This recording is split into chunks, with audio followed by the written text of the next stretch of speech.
Hey, everybody. I'm Mark Britz, the Director of Event Programming at the Guild, and here for my first ever xAPI cohort party. Honored to be the MC, if you will, to move you throughout the day and the several project teams sharing insights. We got a couple ringers with us to kind of set things and set the tone today. It's going to be a great experience. So hopefully you can stick around and see everything that comes your way. And just to kind of refresh you a little bit, if you haven't looked at the agenda before you entered, we have 6 great sessions today. They run 45 minutes each. AirMeet offers a great deal of features and functionality for us. So what I'm asking all the presenters to do is, when you complete your session and you're sharing at that, is to go to the lounge and occupy a table that's there. So if anybody post-session wants to join you for some chit-chat in that 15-minute window before the next session starts, is a great opportunity to meet with that speaker a little bit longer, kind of like you would at a live conference where you kind of catch them in the hallway for a few minutes to fill in any questions. We do have 2 areas where you can ask questions, of course. There is the chat space and there's a Q&A space. So chat, ongoing conversation, things like that. I know Brian's got a little bit of a team that's going to help him out behind the scenes, fill things in for him. But Q&A is also available to you if you want to drop a question in there as well. So again, we have a full day today, 45-minute sessions, 15 minutes between each one to allow you to kind of stretch and have an opportunity to meet the speakers. And we're going to get started. So Brian Miller is here. He is going to share with us.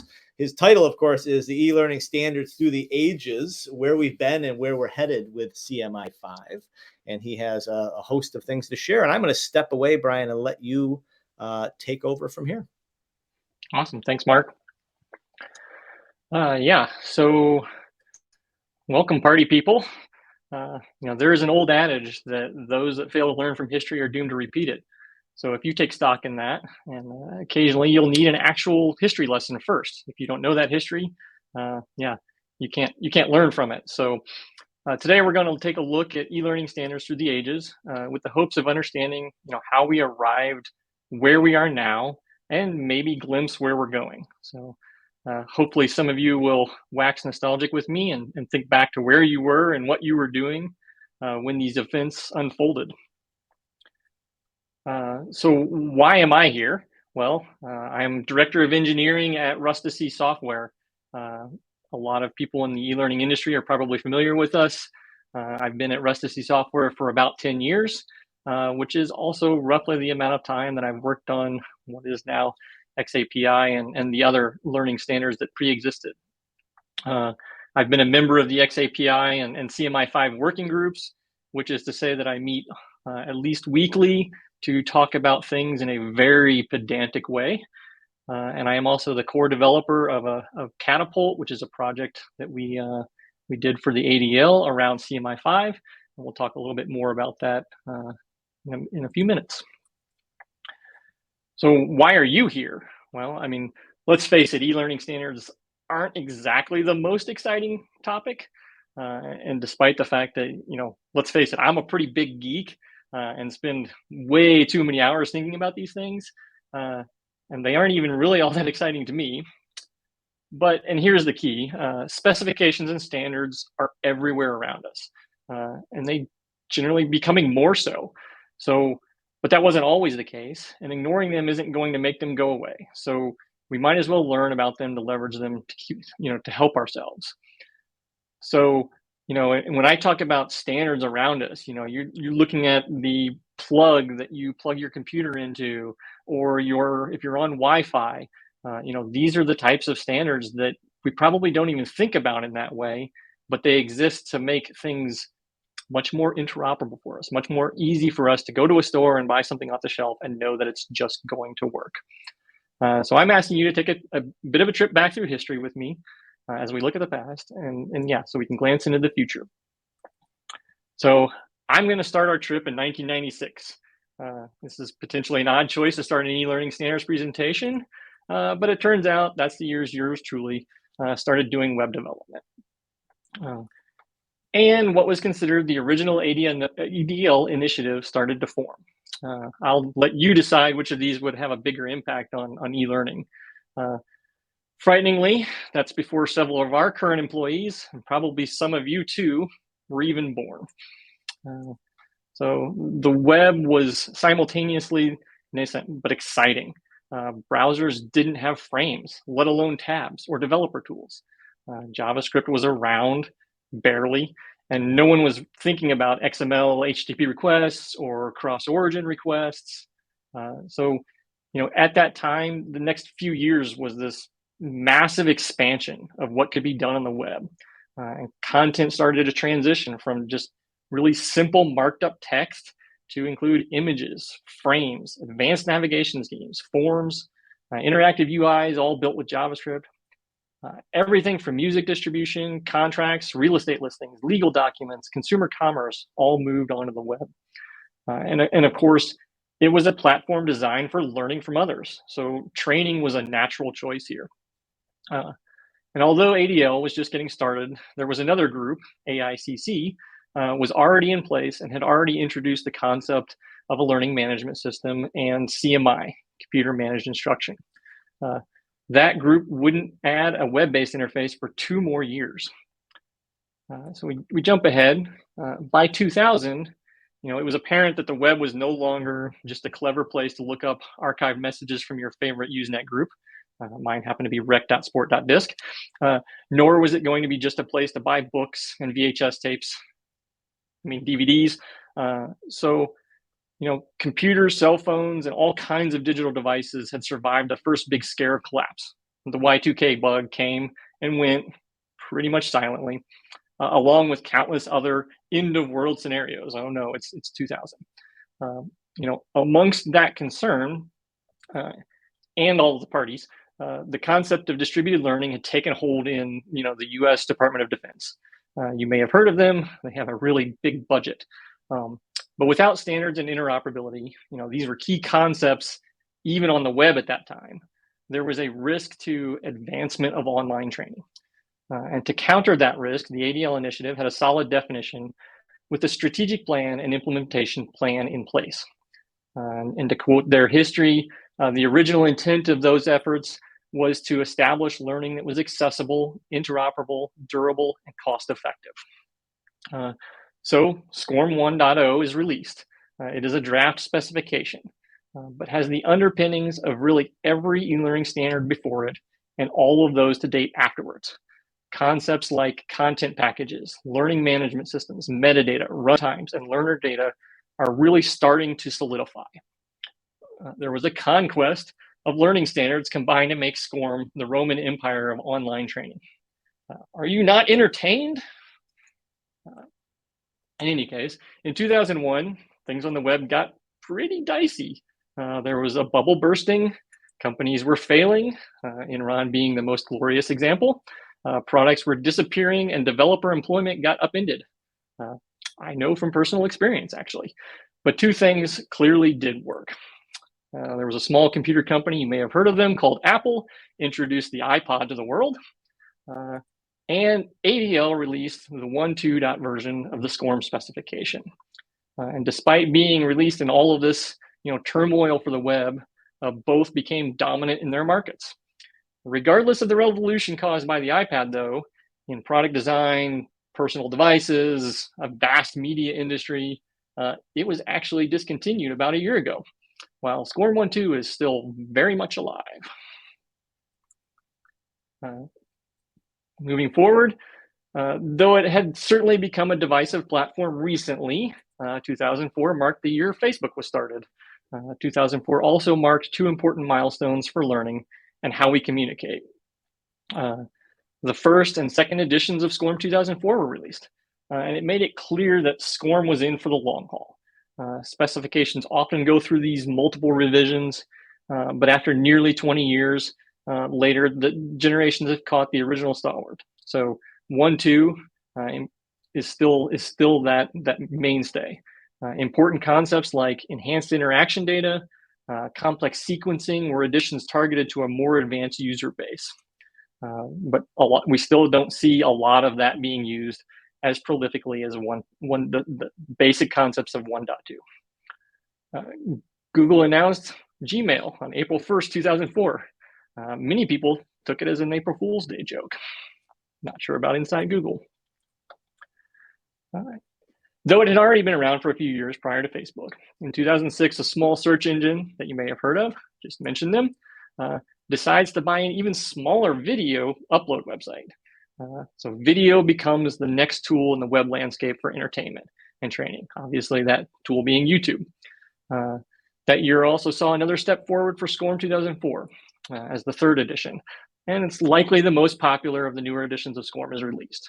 So along with it, the Department of Defense Instruction, or we call it the DoD, 1322.26, Development, Management, and Delivery of Distributed Learning, is published. And it mandates the use of SCORM for distributed learning technology across the Department of Defense. And although SCORM had been using JavaScript as its runtime interface for years by this point, 2006 also marks the year that jQuery came into existence. For those of you that have done any sort of programming or worked inside of a package that might be using JavaScript, it is a JavaScript library that ushers in just a massive expansion of web interfaces.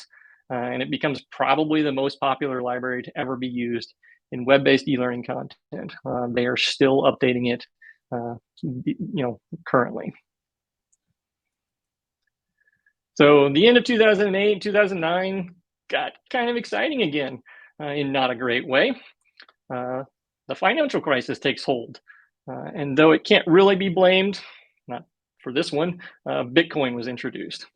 As things started to pick back up, we get SCORM 2004 4th edition was released. And it would never really become quite as popular as its immediate predecessor and would be the last release of the SCORM specification. So clearly times were changing in the e-learning space. And time for a little bit of a shameless plug. The year was also marked by a product introduced by Rustasy, SCORM Cloud, which hopefully a lot of you have used, came online. And it was quickly recognized as a place to test and distribute e-learning content. And it is one of the quickest ways to start to leverage cmi5 support.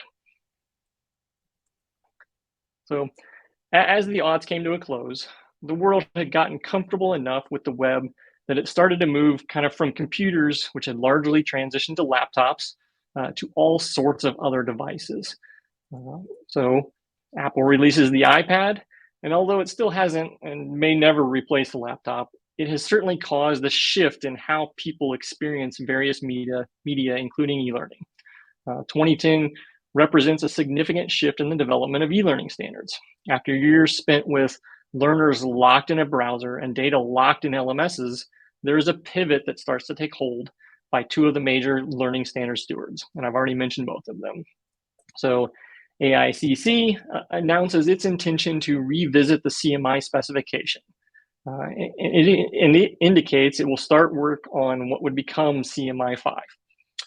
So this new path will include a lot of the features that made AICC's early xAPI implementation very popular, such as remotely launchable content.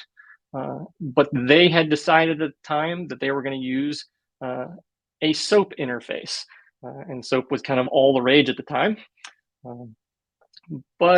And ADL contracts with Rustasy Software through a BAA, Broad Area Agency announcement, to do a research project that becomes what would be Project Tin Can, ultimately doing the work that would become the xAPI specification. So with that transition in place, this transition to unsiloing data, 2012 is the year I joined Rustasy Software. And maybe I become the next e-learning superhero as the Avengers fight to protect the world. The Tin Can API reaches its 0.9 version and is available for early adopters to see, kind of the direction that the e-learning community would take really over the next decade. When I talk about 0.9 version, for those of you that have published an articulate storyline package way back in the day, we still see a lot of this in use. Please don't use it. But given kind of SCORM's outright dominance for online training content, it was probably a bit much to ask people to let it go. There's your Frozen reference. Had to do it. But just 1 year later, 2013 was the year, that was when Tin Can API was released as the Experience API 1.0. better known as xAPI. 10 years ago today, in fact, and we're celebrating at the office with some special treats. Haven't seen what they are. I think there's a cake involved. And even though it had just reached its first stable release, xAPI adoption had already been well bootstrapped, and the excitement around the community was palpable. The first xAPI cohort happened. It was run by ADL, and I was happy to participate since it was just my normal day job anyway. I would sit on those calls and people were like, how do you spend all of this time on xAPI? And I'm like, hey, I'm getting paid for that. Cohorts obviously were then led by Torrance Learning. Check out Megan's session next. And now obviously the Learning Guild. And they most recently have become an engaging way for anyone interested in xAPI and cmi5, to participate more directly. Fits and starts would be kind of the order of the day for several years for xAPI. Its flexibility proves to be kind of too much for large swaths of the e-learning community who have just been used to the box provided by SCORM. So jumping forward to 2016, the Oculus Rift is released and it becomes the first kind of truly consumer grade VR device. And Pokemon Go becomes a worldwide phenomenon, ushering in the first wildly popular augmented reality game. And it is pretty clear at this point that xAPI can be useful, but the community needs really the traditional e-learning pieces of packaging, launch, and the information model to really make the most use of it. So with new technologies and advancements, learners are starting to ask for gamification in e-learning. So we see VR, AR, and gamification. So enter cmi5, and although work had really already been going on for nearly 6 years at this point, the first true production release of cmi5 is solidified as Quartz, the version. And yes, that's where we start to make all of the rock jokes start to happen. cmi5 kind of restores the concept of packaging. And you get your zip file launch. So how do we get a learner into their learning session, into their experience?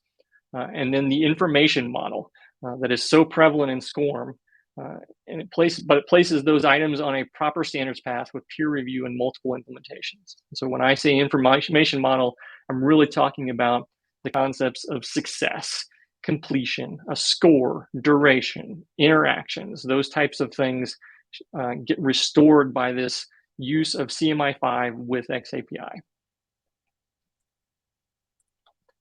So in 2017, gaming takes another leap forward. Nintendo releases its next console platform, and that enables a mobile experience as well. So, we saw this go from the desktop to the laptop. We're now seeing gaming consoles move to having sufficient power to run really excellent quality games, but in a mobile device. The latest chapter in the Mario series is available with it. And what does Mario have to do with e-learning? Well, not a whole heck of a lot, but it is a great reference to talk about mushrooms. And then why are mushrooms important here? Well, because Rust.C Software, along with ADL, releases a revised Department of Defense instruction, and it includes something called fungible references. That's where all the mushroom jokes come in. So then this revision of that instruction, the thing that basically tells all of DoD how they must procure and use software, it really paves the way for procurement and use of systems that aren't just based on SCORM. SCORM had been the instruction from the DoD. So inside of these fungible references, xAPI appears, xAPI profiles appear, cmi5, they all get the nod for the Department of Defense to start to begin to use. As the cmi5 weekly group meetings continue after the release, they still happen today. There will be one tomorrow morning. It is apparent over the next couple of years that adoption will be slow. So probably slower than any of us would have liked. And so again, Rust.C, we try to learn the ways of the Force to improve that adoption.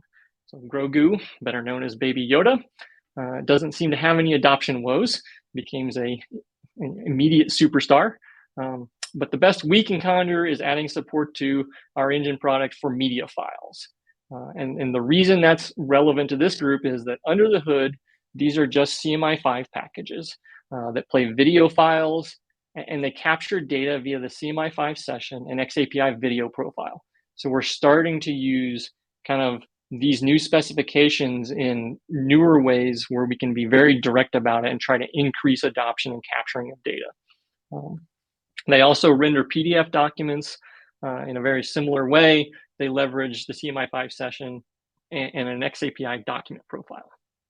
So these represent examples of how a combination of using the CMI5 session wrapper along with capture of specific experience data can coexist. And though these are great examples of CMI5 in a working environment, they weren't going to be the thing that really triggered widespread community adoption. We'd hoped for it, but it just didn't happen. But it did allow us to vet this notion of you can launch into a package that's going to be using xAPI and capture more interesting data, and then be able to share that information model across different types of experience, video, PDF, audio, etc., and look at that data, analyze that data in a similar way. So, and as much as I'd like to say that, what I most recall about 2020 was winning Rusticy's, next project for ADL, what became Project Catapult, a project that would further the availability of tools and conformance testing for CMI5, and our next attempt at creating wider adoption. That's Catapult. Let's face it, there was something else that took center stage that year. All right, so as much as we really had a great time making as many possible The Rock jokes for the better part of a year around our Project Catapult, none of us is likely to forget anytime soon, probably like the rest of our lives, the year that COVID took off. So hopefully CMI5 will last longer though, eventually. And Project Catapult was a year-long project that would re-examine the CMI5 specification in a new way. So in particular, we took a very direct look at the individual requirements. Every line in the specification that said must, every line that had pertained directly to how the learning management system must act and how the content, so known as an AU, assignable unit, must behave. This led to a lot of new issues being filed, the subsequent discussion, ultimately changes to the specification, making it possible to test conformance to the specification of both LMSs and content. So this is a little chart of roughly that time frame from the GitHub repository where we do the actual spec changes.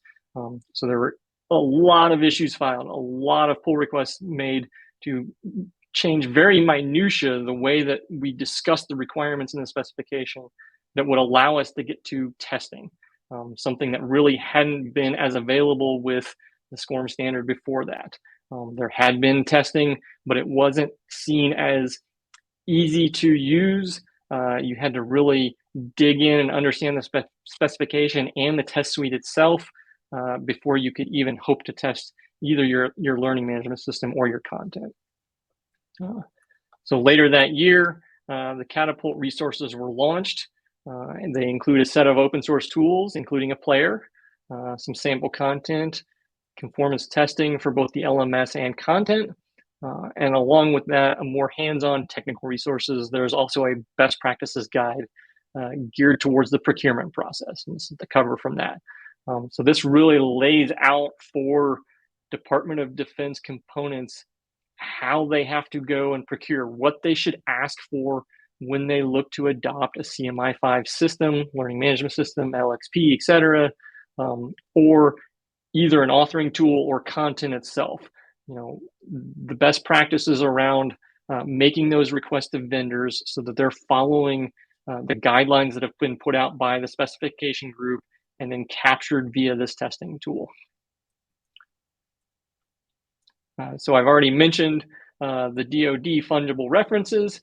So in 2023, earlier this year, they've been updated again, and they make CMI5 the first acquisition option. So this is the first time in nearly 20 years that SCORM is kind of supplanted as the de facto expectation within the Department of Defense. CMI5 is listed first, and followed by something that uses xAPI is really the mandate that has happened now earlier this year. Bringing back a cultural reference, obviously we've moved on. AR, VR hasn't taken off quite as much as I would have thought. I think there'll be gains in that again later this year, but ChatGPT has been on everyone's mind. I think particularly within the e-learning community, it's going to be very interesting. Won't necessarily say exciting yet, but very interesting to see how that gets incorporated, how that gets used. I have 3 kids that are all in school, and I'm sure their teachers are very interested in how the students are using it, because they're very often ahead of the rest of the education establishment. And the other big news this year is that xAPI 2.0 becomes an IEEE standard. So, why is this such a big deal? From a technical standpoint, the specification didn't have a huge change. And that's a good thing, because it means most software is going to stay the same or be very similar. The big thing here is that we're now talking about a standard. We're no longer talking about a specification. A specification is a set of guidelines. It's a set of rules that you should follow. A standard takes this to the next level, and you must follow them. You must be conformant. And companies, there's real teeth here. Companies doing procurement, or the Department of Defense doing procurement of systems and content, can now point to this as say, yes, this is a standard, and that's for xAPI. One thing I'll note is we're still not quite there with CMI5, so we'll see that coming over hopefully in the future, the near future. So hopefully you enjoyed that trip down memory lane. I know I certainly did. Obviously, technologies have advanced, and that's probably why you're here. But some of those things from the old days are still around. Namely, there's still prolific use of an LMS. Whether or not you're getting a learner into a virtual reality or augmented reality system, very likely they're still coming from a platform where they need to sign in, identify themselves, and then launch into an experience. And that's why an LMS or an LXP or a similar system is still very much part of that mix. The LMS is also still there to track that information. It's there to track whether or not you've completed something, whether or not you were successful. We can capture all sorts of data via xAPI that is adjacent to those concepts, but we never really see them go away. That ultimately comes down to what is the summary of an experience. And the summary of an experience is whether or not we completed it, whether or not we were successful or not doing it, so that we may or may not need more training. Score, I'd say less so, but then also the amount of time. We've figured out over the last 20 years that it's not necessarily just as important to get a particular score in a course, but it really comes down to, did the learner actually learn something? That's hopefully what training is about in the end. And some of that is only available through time, and we need to capture time, but we also need to capture time at a more granular level. And that's really what xAPI provides us. We're no longer stuck with one duration for this aggregated course. We can look at the duration. How long does it take to answer a question? How much of a video was watched? How long did it take to read through a PDF? All of those things become really important, not only on the learner side, but also on the instructional design side, the administration side, all the way up to HR. And that's really the revolution that we're starting to see. And what we found was xAPI itself is tremendous at providing us a data model, how that data should look. And it's very good at providing a transfer protocol. In other words, how do we move that data from one system to another, from content to a learning management system? But it leaves us way too wide open on what data we should actually capture and what are the insights we can glean from that. And that's really where CMI5 starts to add back into this concept of session model, information model that I've mentioned several times. So now that we've covered the history and kind of where we are, what should you do? Like, what's your action item from this? What's your takeaway? What would we like to see from everyone in this cohort? So everyone can, ask your vendor about their support plans or their support of CMI5 now. There are any number of learning management systems out in the world that have a product underneath that can provide them with CMI5 support. They may not know that it's already there, or they may not have exposed it because they're not necessarily ready to support that. But what we'll start to see is, or what we have seen is that this is a chicken and egg scenario. So if vendors are not willing to add support for something until they have a sufficient number of users asking for it. And that happens both on the management system side as well as on the authoring tool side. And so learning management system, vendors out there, they say, well, there's no content at CMI5, so I don't need to add support for it, right? And then the authoring tool vendors sit there and they say, well, there's no place to play this content. And so there's no reason to add, the ability to download a CMI5 package if there's nowhere to play it.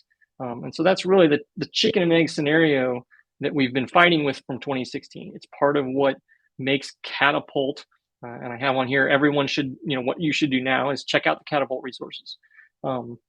It's really what Project Catapult was designed to break. So there is a player, there is a place to test your content. And so the authoring tools can use those facilities to say, yes, we can now support our users that are asking for it. And then on the flip side, there's a test suite to make sure that an LMS is conformant. There's sample content that they can try out in their LMS. And so all of those things are designed to get you, the user, you, the one that wants to leverage xAPI, wants to leverage CMI5, the ability to go to a vendor and say, look, I have courseware, or I have a place to play this. You can play it in the SCORM Cloud. You can play it in a player that comes with Catapult. I know that there are some efforts going on right now to integrate that player with Moodle. And so that becomes a really interesting, easy onboard for starting to leverage CMI5. So what should instructional designers do? They should absolutely test CMI5 content in Catapult's content testing tool. It is a way to run through and do lots of launch sessions, create lots of registrations. They can fiddle with all of the different settings that are available via the CMI5 specification, all right there in one tool. And they can take a file that says, yes, this content is conformant with the minimum requirements of the specification. The other thing they can do is they can look at the content, the Catapult sample content, or the CMI5JS library that's used by that content to see how to implement CMI5. So there are examples of, there's 4 or 5 examples around that use different kind of modalities of what we see out of authoring tools, whether or not it's a single page that scrolls through sections, or whether it's multiple pages in iframes, it's responsive content, those types of things. If you're familiar with the golf samples from the SCORM time, this is essentially the golf sample updated to use CMI5, and it has a new exciting topic of geology. Again, rock reference. And that's the basis of the content. But the really interesting thing there is it shows you how to get going to create content, and you can use all of the world that you learned in the xAPI cohort to improve that content to capture your data, the data that you're interested in. Again, on the LMS LXP vendor side, use the Catapult LMS test tool. So this is a test tool that can be automated. It can be put into your continuous integration pipeline. It's fully scripted out. All you need is support in your LMS for CMI5 connected to an xAPI 1.0.3, I believe, conformant LRS, and the test tool will run through and make sure that you've met all of the requirements of the specification. And so it really should make it much easier on those vendors to verify that they are conformant. And the closer we can get both of these pieces, the content side and the system side, to be conformant, the much easier it is to go out and procure off-the-shelf content or off-the-shelf systems. And that allows us to really get to that interoperability kind of panacea that we've always wanted, and was largely provided by SCORM. So, what's the future here? There's vast immersive experiences. Maybe, I don't know, self-driving cars. I think that's probably an eventuality. I'm pessimistic on that subject. I don't think we're that close. But frankly, I don't know. And I think you guys are the ones that are likely to push us there. You're going to push on those boundaries. What I do know from the last 10 years is that it will take time to get there. And I do think that cmi5 is one of the tools we're going to need to help us get there. And the reason I say that is because of this need to be able to provide xAPI endpoint data and credentials to an experience. That tends to be the very first blocker that people run into. They say, okay, I have a basic understanding of xAPI statements. I have this library over here. I've gone online and I've signed up for a free LRS, whether that's SCORM Cloud, Learning Locker, any of the others that are available online. That's no longer the barrier to entry of using xAPI is finding an LRS.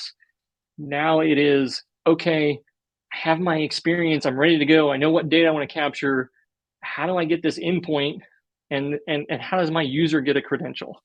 And that's the cmi5 moment. And whether that's an AR moment, a VR moment, or even an offline simulation, whether or not that's a team of people now doing an experience, no longer just a page turner with a quiz at the end, right? All of those things have this moment where they start up a session, they capture some data, and they end a session. And again, it's that combination that cmi5 provides that gets us to that future moment, gets us into these other experiences where you guys are the ones that are going to come up with all of the cool things that we can capture, all of the cool things that we can analyze after the fact, and make this better for our learners and train them on how to do their job, and then capture that data next to their actual work experience, which I think is the other place we're going. We're going to this place where training is no longer an isolated event. It is, we start to understand that this happens while it's on the job. We can look at how someone did during their training and how it works or how it relates to their actual work experience, and put those two things together in near real time. And that's really the exciting piece that came out of xAPI 10, 13 years ago that we're starting to peel off. We're starting to see it. We're starting to see it in bigger organizations doing fancier things with, rather than hundreds of statements or thousands, we're now talking about millions of statements for thousands and thousands of learners. And that's a really cool place to be here. And then, the thing that I can say about the future is that we're just not going to take not getting there. So that's kind of it. Thank you for, going through this long, winding history with me. I'm happy to take some questions. I think there might be a couple that my helpers, Alicia and Tara, who also did an amazing job on the slide deck, have laid out here. So I'm going to see what I can see. Let's see. Megan said, are there any things that we as an industry are missing in the standards still? So I mentioned the chicken and egg, just the overall adoption, the adoption of pushing on vendors, making that request to say, well, I see you have SCORM listed. I see maybe you've talked about xAPI in one of your support pages, but it's not right there in my face. How can I get to the support? That's the thing. They need to hear that you guys are wanting that support, that you're wanting to do new cool things that go beyond just capturing completion. And they need to hear those words. Put those on your RFPs. Sometimes we don't love to say it, but a checkbox on an RFP is ultimately what drives the industry forward. It is the thing that puts real dollars behind these things that some of the rest of us do kind of in our off time or in our additional time that we get paid to do. But real dollars from an RFP with a checkbox is what moves that needle ultimately. I think there is a good start with the Department of Defense instruction making those changes. I know Andy Johnson there has been pushing on that for a very long time. He does great work on that, getting it just keep going year after year after year. But to see CMI5 and xAPI not even be there and then show up and then now move to the top, and there is this place, maybe before I retire, where SCORM falls off of that list.